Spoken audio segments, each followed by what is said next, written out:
hurricanes wreck our coastlines, tornadoes destroy acres of our heartland every year. Billions of dollars in damage is lost. However, data shows we could reduce them with wind farms.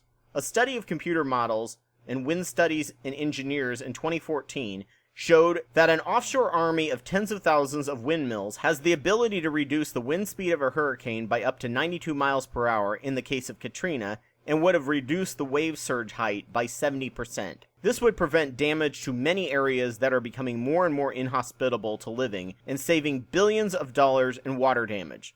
We wouldn't even need to build the thousands of windmills to see a weakened drop in hurricane power. Build them along the Florida coast, near the Louisiana Bayou, and the Texas Gulf area, and you would have a great defense and revitalize the area that is constantly devastated by hurricanes. Also, because the angle the hurricanes blow, the turbines won't overspin and cause a burnout. And all that energy powers homes and factories, as opposed to flooding people out and destroying livelihoods. Another wind wall we could put up is in the heartland.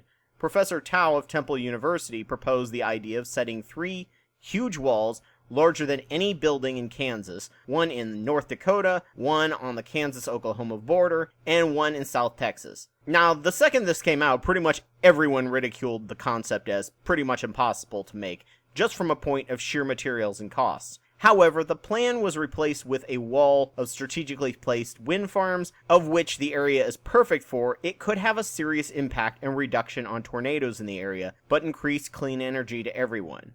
There are downsides to either of these plans. Less wind and potential changes in moisture could have unforeseen side effects. Also, the amount of steel and other materials would be enormous. However, if done gradually, we could see the impacts and adjust as needed. Also, if the initiative was treated as national defense against natural disasters, just like the levee system, we could have a system set up to allow subsidies for building in these regions when steel goes below a certain price, meaning construction is low, and construction workers are out of a job, and stop the subsidies when steel price goes over a certain price, adjusted for inflation, to keep the steel market and construction jobs more stable.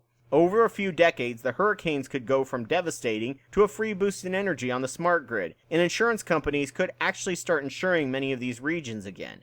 National security means a lot of things, not just killing other people. This is a powerful one that could have a massive benefit in the future.